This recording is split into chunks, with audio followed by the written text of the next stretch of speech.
Chapter 7 Hopelessness and Death. If we are willing to give up hope that insecurity and pain can be exterminated, then we can have the courage to relax with the groundlessness of our situation. This is the first step on the path. Turning your mind toward the dharmas doesn't bring security or confirmation. Turning your mind toward the dharma doesn't bring any ground to stand on. In fact, when your mind turns toward the dharma, you fearlessly acknowledge impermanence and change and begin to get the knack of hopelessness. In Tibetan, there is an interesting word, ye tangche. The ye part means totally, completely, and the rest of it means exhausted. Altogether, ye tangche means totally tired out. We might say totally fed up. It describes an experience of complete hopelessness, of completely giving up hope. This is an important point. This is the beginning of the beginning. Without giving up hope that there is somewhere better to be, that there is someone better to be, we will never relax with where we are or who we are. We could say that the word mindfulness is pointing to being one with our experience, not dissociating, being right there when our hand touched the doorknob or the telephone ring or feeling of all kinds arise. The word mindfulness describes being right where we are. Ye tangche, however, is not so easily digested. It expresses the renunciation that essential for spiritual path. To think that we can finally get it all together is unrealistic. To seek for some lasting security is futile. To undo our very ancient and very stuck habitual pattern of mind requires that we begin to turn around some of our most basic assumptions. Believing in a solid, separate self, continuing to seek pleasure and avoid pain, thinking that someone out there is to blame for our pain. One has to get totally fed up with those ways of thinking. One has to give up hope that this way of thinking will bring us satisfaction. Suffering begins to dissolve when we can question the belief or the hope that there is anywhere to hide. Hopelessness means that we no longer have the spirit for holding our trip together. We may still want to hold our trip together. We long to have some reliable, comfortable ground under our feet, but we have tried 1,000 ways to hide and 1,000 ways to tie up all of loose ends, and the ground just keep moving under us. Trying to get lasting security teach us a lot, because if we never try to do it, we never notice that it can't be done. Turning our mind toward the Dharma speeds up the process of discovery. At every turn, we realize once again that it's completely hopeless. We can't get any ground under our feet. The difference between theism and non-theism is not whether one does or doesn't believe in God. It is an issue that applies to everyone, including both Buddhism and non-Buddhists. Theism is a deep-seated conviction that there is some hand to hold.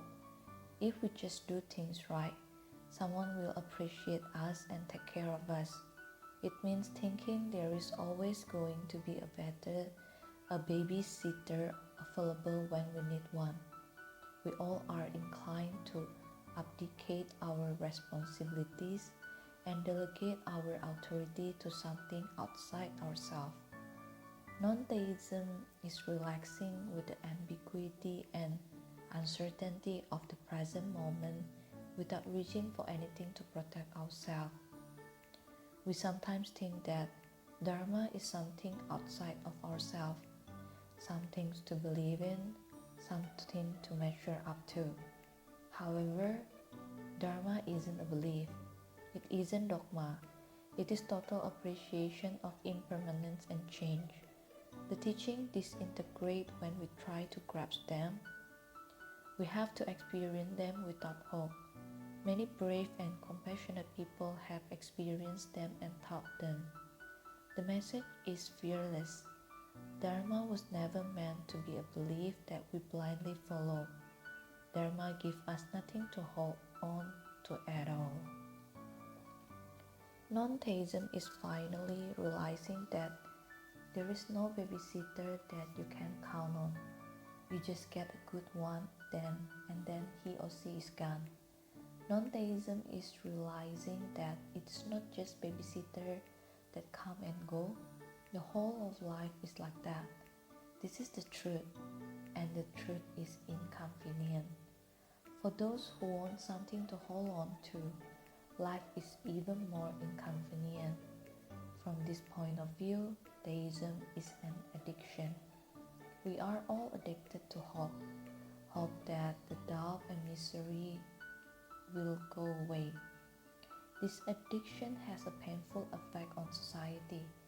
A society based on lots of people addicted to getting ground under their feet is not a very compassionate place. The first noble truth of Buddha is that when we feel suffering, it doesn't mean that something is wrong. What a relief! Finally, somebody told the truth. Suffering is part of life, and we don't have to feel it's happening because we personally made the wrong move. In reality, however, when we feel suffering, we think that something is wrong.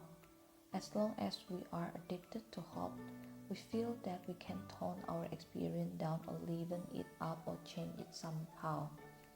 And we continue to suffer a lot. The word in Tibetan for hope is rewa, the word for fear is dokpa. More commonly, the word red dog is used, which combine the two. Hope and fear is a feeling with two sides. As long as there is one, there is always the other.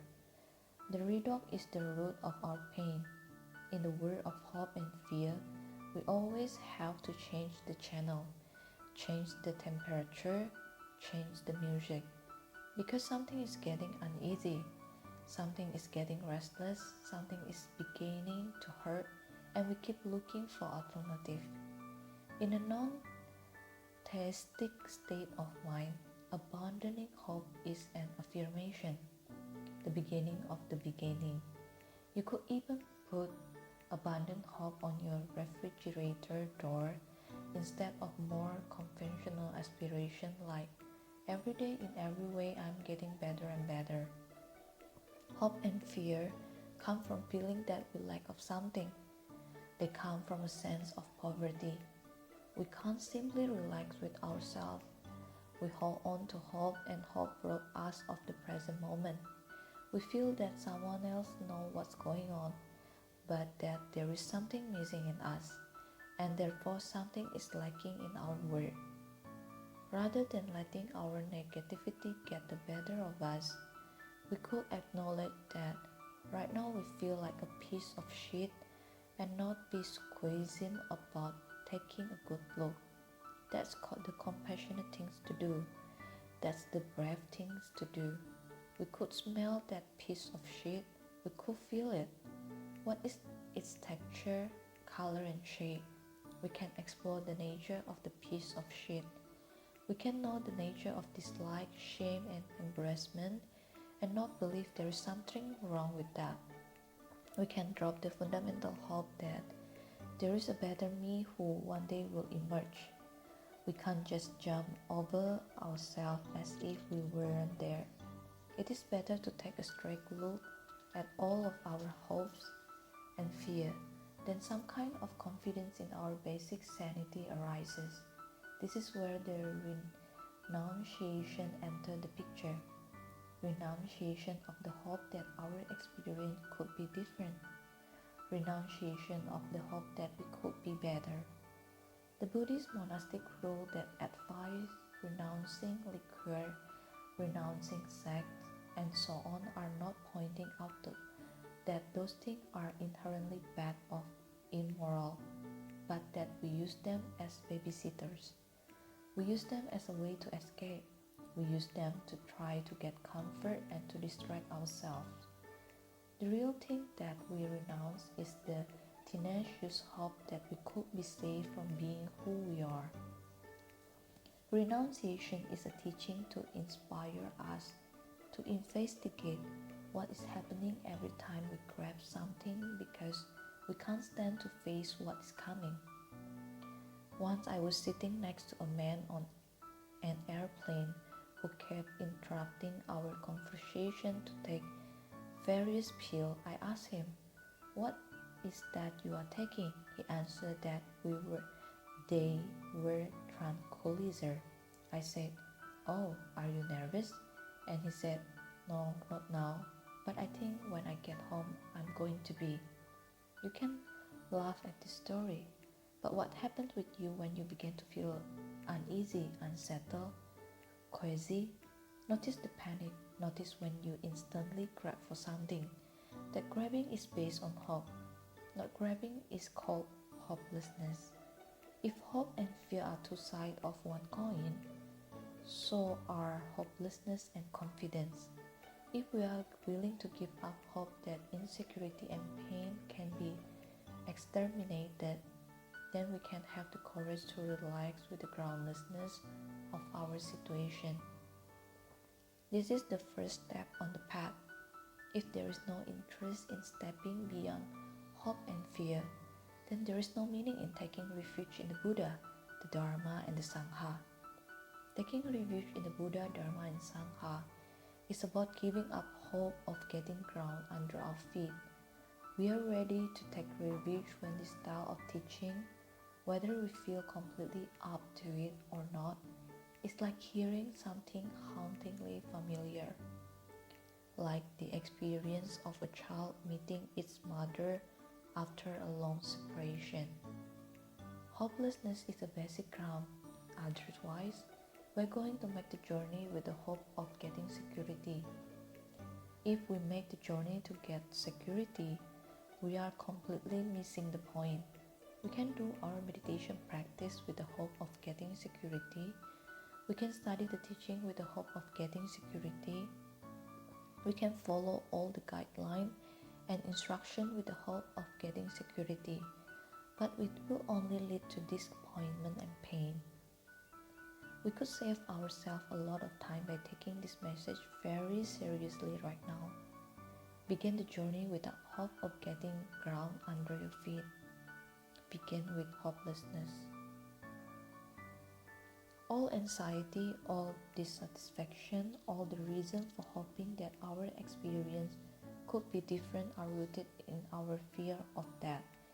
Fear of death is always in the background. As the Zen master Sunryu Suzuki Roshi said, life is like getting into a boat that's just about to sail out to sea and sink. But it's very hard, no matter how much we hear about it, to believe in our own death.